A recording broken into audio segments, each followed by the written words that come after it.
गौतम बुद्ध ने कहा था कि एक खूंखार जंगली जानवर की तुलना में एक दुष्ट मित्र ज्यादा खतरनाक होता है। उससे ज्यादा डरना चाहिए, क्योंकि जानवर तो सिर्फ आपके शरीर को नुकसान पहुंचाता है, लेकिन एक कपटी और धोखेबाज मित्र आपकी बुद्धि को नुकसान पहुंचाता है। एक बुरा मित्र ही आपको ऐसी दशा में ले जा सकता है जहां आपको लगने लगे कि ये दुनिया बहुत बुरी है, अब यहाँ जीकर भी क्या फायदा है। और ऐसा तब होता है जब आपके साथ विश्वासघात होता है, आपको धोखा दिया जाता है, और धोखा भी उसी व्यक्ति को मिलता है जिसने दूसरे पर अंधा विश्वास किया हो। कभी भी हम किसी पर एकदम से भरोसा नहीं करते, भरोसा धीरे धीरे कायम होता है, लेकिन एक समय आने के बाद ये भरोसा इतना मजबूत हो जाता है कि हम उस व्यक्ति के लिए अपने आंख, कान और दिमाग सब बंद कर लेते हैं।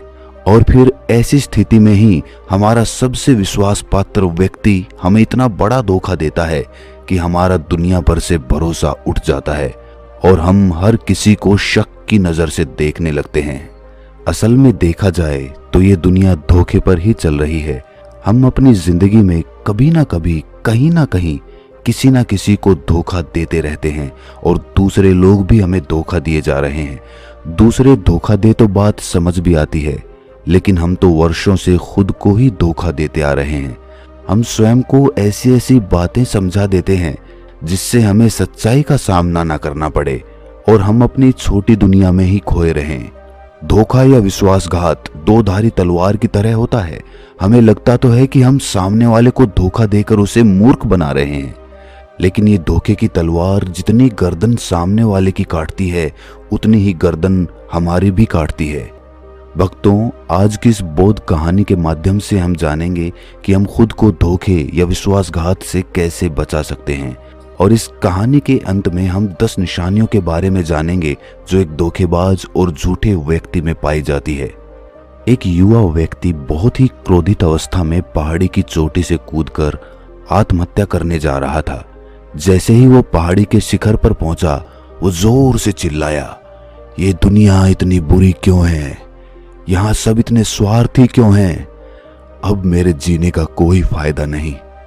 उसी पहाड़ी के शिखर पर एक बौद्ध भिक्षु अपने ध्यान साधना में लीन थे। इस युवा व्यक्ति की तेज क्रोधित आवाज को सुनकर वे ध्यान से जागे। उन्होंने देखते ही समझ लिया कि युवा व्यक्ति यहाँ आत्महत्या करने आया है। वो व्यक्ति पहाड़ी से कूदने ही वाला था कि बौद्ध भिक्षु उसका हाथ पकड़कर उसे पीछे खींचते हुए बोले, क्या हुआ? आगे का रास्ता खत्म हो गया क्या? युवा व्यक्ति ने कहा, कैसा रास्ता? यहां तो कोई रास्ता है ही नहीं। मैं तो यहां से कूदकर आत्महत्या करने वाला हूं। बौद्ध भिक्षु ने कहा, मरना तो एक दिन सभी को है, लेकिन तुम्हें इतनी जल्दी क्यों है? युवा व्यक्ति ने कहा, क्योंकि ये दुनिया रहने लायक नहीं है। यहाँ सब स्वार्थी हैं, सब धोखेबाज हैं। मैंने जिस पर भरोसा किया उसी ने मुझे धोखा दिया।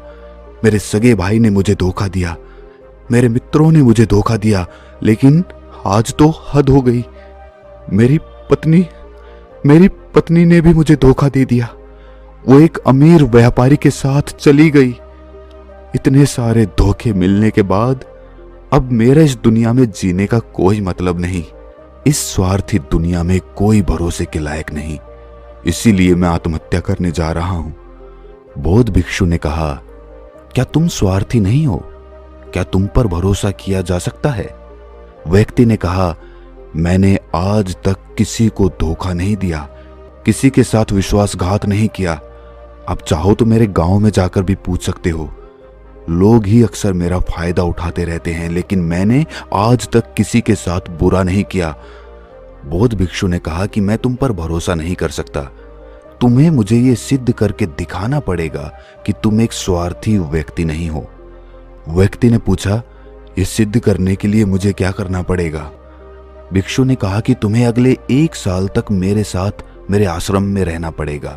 तब जाकर मैं जान पाऊंगा कि तुम एक ईमानदार व्यक्ति हो या फिर तुम भी दूसरों की तरह स्वार्थी और धोखेबाज हो।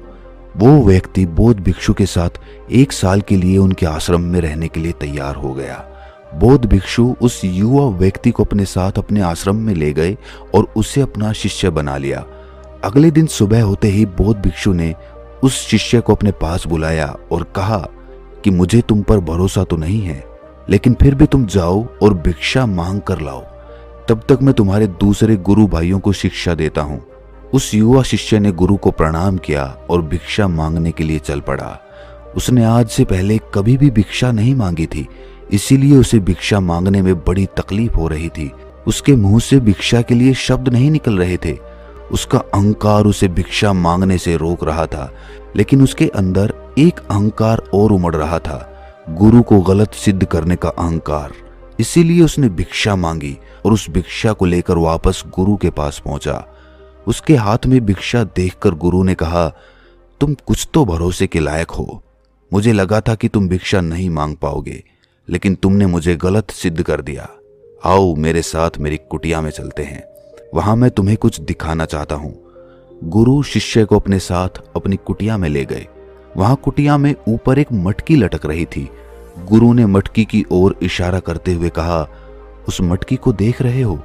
उसमें जहर रखा हुआ है, और जहर भी ऐसा है कि अगर किसी को दे दो तो व्यक्ति बड़े आराम से मर सकता है और किसी को पता भी नहीं चलेगा कि उसकी मौत कैसे हुई।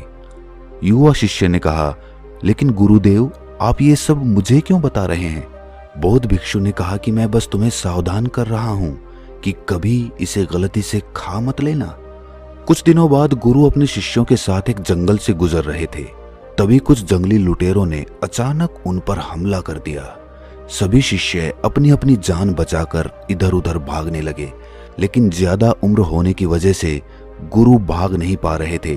ये बात उस युवा शिष्य ने अनुभव की और वो बहादुरी का प्रदर्शन करते हुए अपने गुरु को डाकुओं से बचाकर आश्रम तक सुरक्षित ले आया। आश्रम पहुंचकर गुरु ने उस शिष्य की सभी के सामने बहुत प्रशंसा की और कहा कि तुम सभी लोगों से अच्छा तो मेरा ये नया शिष्य है, जिसने अपनी जान पर खेलकर मेरी जान बचाई और मुझे सुरक्षित यहाँ तक ले आया। आज से मुझे इस पर पूरा भरोसा है।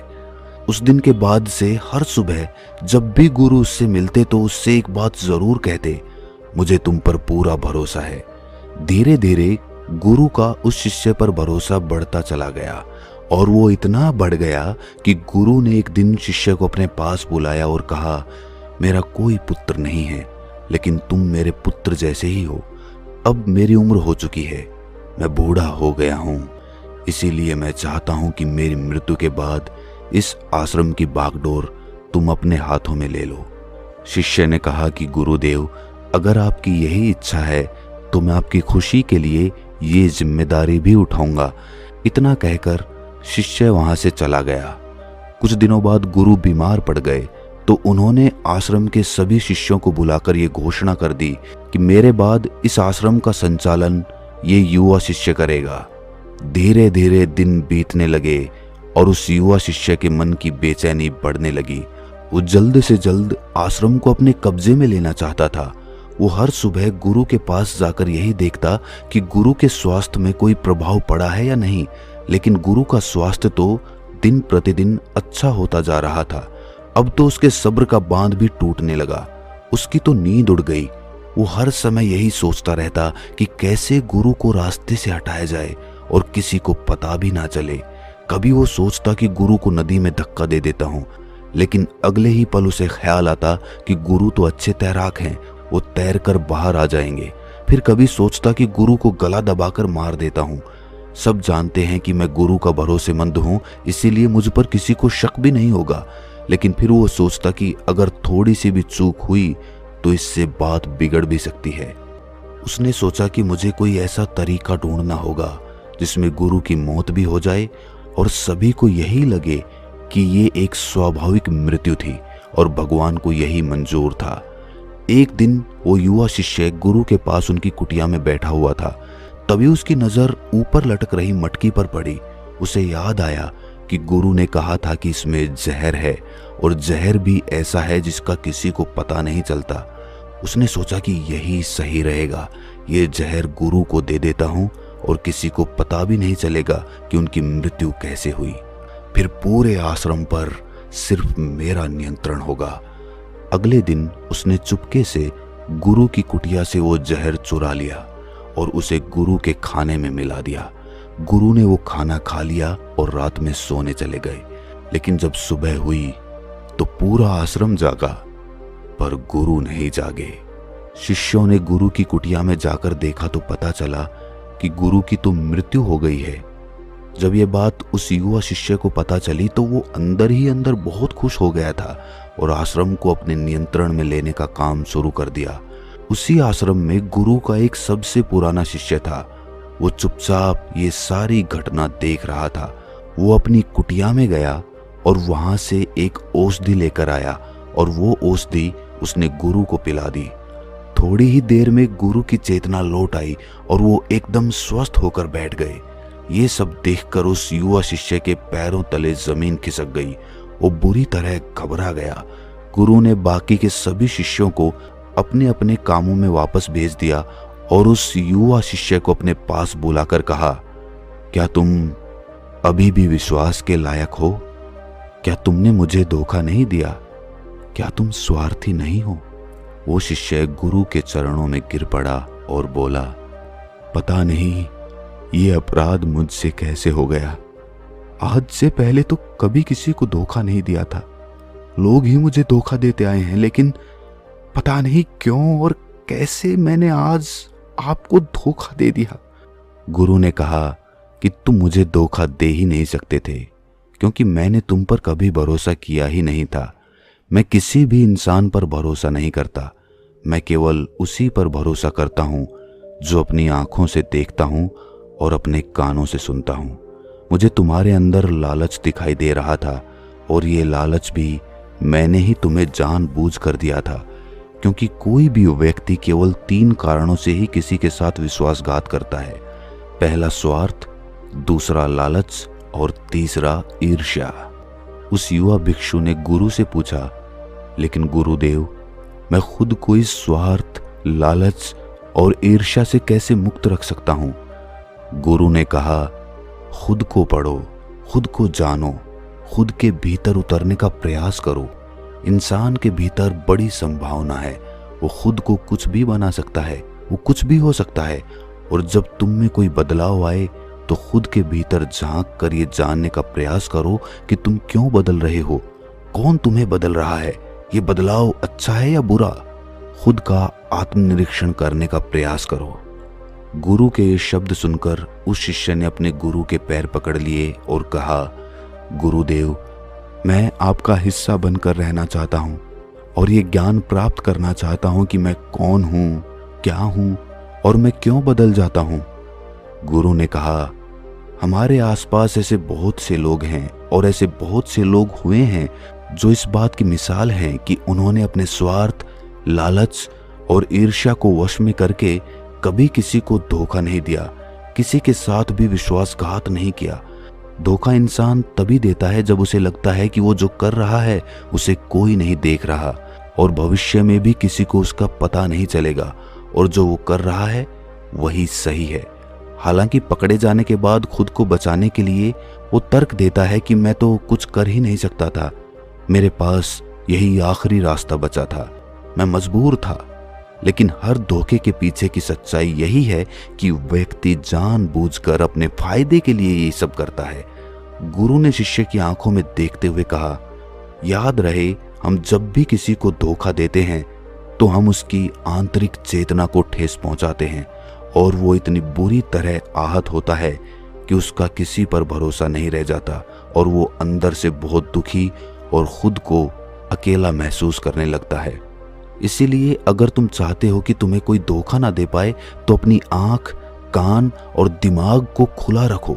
लोगों पर भरोसा तो करो, लेकिन इतना भी भरोसा मत करो कि वो तुम्हारा फायदा उठाने लग जाएं। हमेशा अपने सबसे महत्वपूर्ण कामों का नियंत्रण अपने हाथों में रखो और कभी भी अपने जीवन की बागडोर किसी दूसरे के हाथों में मत दो। और बीच बीच में खुद की जांच पड़ताल करते रहो कि जिस धोखे से तुम बचना चाहते हो, कहीं वैसा धोखा तुम किसी दूसरे के साथ तो नहीं कर रहे हो। और अगर फिर भी तुम्हें कोई धोखा दे, तुम निराश मत होना, क्योंकि हर एक धोखा इंसान को कुछ ना कुछ सिखाकर ही जाता है। धोखा खाने के बाद इंसान पहले से भी कहीं ज्यादा सतर्क और समझदार हो जाता है। इसीलिए सिर्फ एक धोखे की वजह से खुद की जिंदगी को बर्बाद मत करो और इसे एक सीख समझकर आगे बढ़ जाओ। गुरु ने कहा कि एक धोखेबाज और एक चालाक इंसान की 10 निशानियां हैं जो तुम्हें धोखा दे सकता है, तुम्हारे मन की शांति तक छीन सकता है और तुम्हें निराशा के गहरे सागर में डुबाकर तुम्हारी जिंदगी तक खत्म कर सकता है। पहली निशानी, जो इंसान धोखेबाज होगा, झूठा होगा, वो तुमसे सब कुछ छिपाएगा। तुम्हें उसके बारे में दूसरे लोगों से पता चलेगा और जब तुम पूछोगे तो बोल देगा कि बताना ही भूल गया। उसके साथ बहुत लंबा वक्त बिताने के बाद भी तुम्हें उसके बारे में कुछ खास पता नहीं होगा कि वो तुम्हारे बारे में क्या सोचता है, उसके जीवन में क्या चल रहा है। तुम हमेशा उसके बारे में दुविधा में ही रहोगे क्योंकि वो तुमसे हर एक बात छिपाएगा, क्योंकि वो एक सच्चा इंसान है ही नहीं।